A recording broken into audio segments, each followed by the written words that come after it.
আমল কতটুকু কতটুকু আমরা মেনে চলি, এটির ব্যাপারে আমি আল্লাহ তাআলার কালামে হাকিমের একটি আয়াত আপনাদের সামনে পেশ করেছি। আল্লাহ বলছেন, ইয়া আইয়ুহাল্লাযীনা আমানু, সেই সমস্ত ঈমানদারগণ, ইয়া আইয়ুহাল্লাযীনা আমানু লিমা তাকুলুনা মা লা তাফআলুন, তোমরা যা করো না সেটা কেন তোমরা বলো। কাবুরা মাকতান ইনদাল্লাহ আন তাকুলু মা লা তাফআলুন, আল্লাহর কাছে বড় গুসার কারণ যে তোমরা যেটা করো না সেটা তোমরা বলো। এই জন্য আমরা আলোচনা শুনব, আলোচনা থেকে যাতে করে আমরা জীবনের পাথেও খুঁজে পাই। আমাদের জন্য দুর্ভাগ্য, বাংলাদেশ শতকরা 92% মুসলমানের দেশ। এই মুসলমানদের জন্যই আলেম ওলামাদেরকে দাওয়াত দিয়ে এনে বড় বড় মাহফিলের আয়োজন করতে হয়, জুমার মসজিদে খুতবা দিতে হয়। কিন্তু কথা তো ছিল, আমরা সবাই মিলে যে 8% মানুষ যারা আমার আল্লাহকে চিনে না, যারা আমার রাসূলকে চিনে না, যারা কোরআনকে জানে না, যারা রাসূলের আদর্শকে জানে না, তাদেরকে আমরা দাওয়াত দিব, এরকম মজলিসে বসিয়ে তাদেরকে আল্লাহর কথা, দ্বীনের কথা শোনাবো। কিন্তু সেইটি না হয়ে আজকে আমাদের জন্য আমাদের আয়োজন করতে হয়, কারণ আমরা আসলে যা শুনি তা পালন করি না। কিয়ামতের মাঝে বনি আদম 5টি প্রশ্নের উত্তর না দিয়ে এক কদম আগাইতে পারবে না। লা তাজুলু কদমা ইবনে আদমা হাত্তা ইউসআলা আন খামসিন আন উমরিহি ফিমা আফনাহু। প্রথম প্রশ্ন হবে, তোমার জীবন কোথায় ব্যয় করেছো। দ্বিতীয় প্রশ্ন হবে, আন শাবাবিহি ফিমা বালাহু, তোমার যৌবনকালকে তোমরা কোথায় ব্যয় করেছো।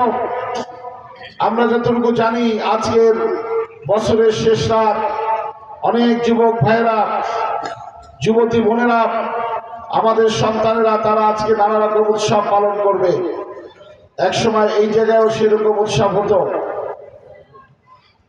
কিন্তু এই যুবক ভাইরা, তোমাদেরকে মনে রাখতে হবে, দ্বিতীয় প্রশ্নটি হবে যৌবনকাল সম্পর্কে, জীবন সম্পর্কে প্রশ্ন হবে। তার মধ্যে যৌবন আছে, শৈশব আছে, কৈশোর আছে, বৃদ্ধ বয়স আছে, সবই তো আছে।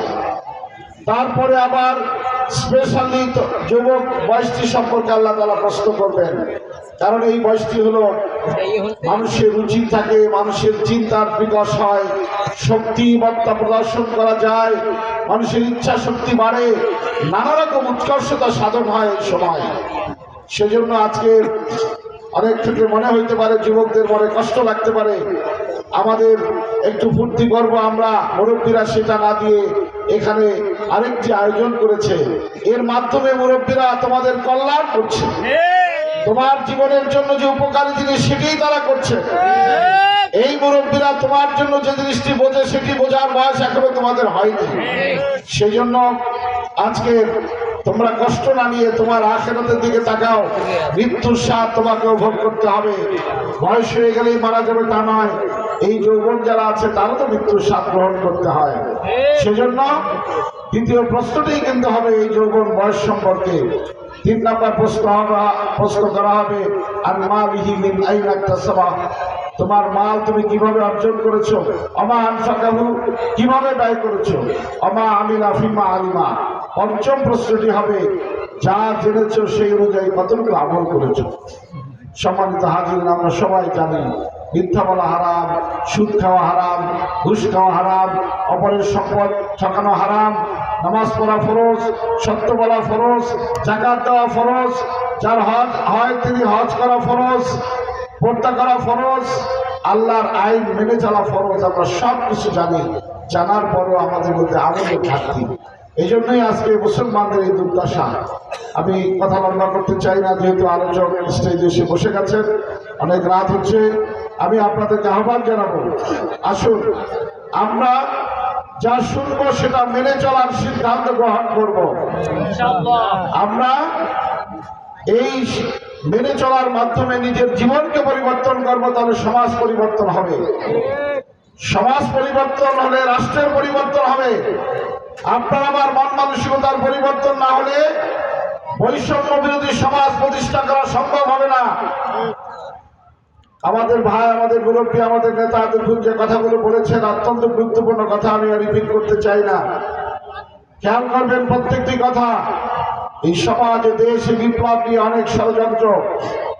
যদি আমরা পরিবর্তন না হই, ইসলামের আলোকে যদি আমরা তৈরি না হই, আমাদের চতুর্দিকে যারা আছে তারা, আমরা তাদেরকে যতই বন্ধু ভাবি, তারা এক মুহূর্তের জন্য আমাদেরকে বন্ধু ভাবে না। তাদের সাথে মোকাবেলা করতে হবে ঈমান, ইলম এবং আমল ছাড়া এদেরকে মোকাবেলা করা আমাদের সম্ভব নয়। তাদের মতো অস্ত্র আমাদের নাই, তাদের মতো হিংস্রতা আমাদের নাই, কিন্তু আমাদের যে ঈমান আছে, এই ঈমানের শক্তি নিয়ে যদি আমরা নারায়ে তাকবীর স্লোগান দেই, ওদের পায়ের তলার মাটি থাকবে না ইনশাআল্লাহ। সেজন্য জাতি হিসেবে আমাদেরকে আমলি হতে হবে। আমরা শুধু শুনবো না, আমল করব। আমরা নিজেদেরকে আল্লাহর জন্য, ইসলামের জন্য তৈরি করব। আমাদের কোনো ভয় নাই। পৃথিবীর সবচেয়ে বড় পরাশক্তি, বড় মিসাইল, বড় গান, বড় যুদ্ধ বিমান, এটি আমাদের হাতে। আমাদের সেই ক্ষমতা উৎসের নাম হলো লা ইলাহা ইল্লাল্লাহু মুহাম্মাদুর রাসূলুল্লাহ। যে আল্লাহ আছে না নাই? মাত্র 36 দিনে আল্লাহ দেখাই দেন নাই। 36টা দিনে কি হয়ে গেল? এখনো তো স্বপ্নের মতো মনে হয় নাকি? কোথায় গেল? এটা কে করেন? সে আল্লাহ, যিনি ফেরাউনের সাথে করেছেন, যিনি নমরুদের সাথে করেছেন। পৃথিবীর যত গাদ্দাররা এসেছে, সমস্ত গাদ্দারদের সাথে আল্লাহ আচরণ করেছেন। সুতরাং আমরা নিজেরা সংশোধন হব, আমল করব, সেই আহ্বান জানিয়ে দেশ এবং জাতির লক্ষ্যে আমাদের শ্রদ্ধেয় নেতা যেটা বললেন, ঐক্যবদ্ধ হতে হবে। আজকে আমাদের সমস্ত ভেদাভেদ ভুলে গিয়ে আমরা প্রথম দেশের জন্য, আমরা এই দেশের নাগরিক, এই দেশের মানুষ, আমরা বাংলাদেশি। আমাদের এখানে কোনো ধর্ম বর্ণের বিভেদ নাই। সবাই মিলে আমরা ঐক্যবদ্ধ থাকবো এবং ইসলামের প্রশ্নে, ঈমানের প্রশ্নে আমরা আপোষহীন থাকবো ইনশাআল্লাহ। তাহলে পরেই আমরা এই দেশ এবং জাতিকে রক্ষা করতে পারবো। আল্লাহ তাআলা আমাদের সবাইকে কবুল করুন, তৌফিক দান করুন, এই মাহফিলকে কবুল করুন।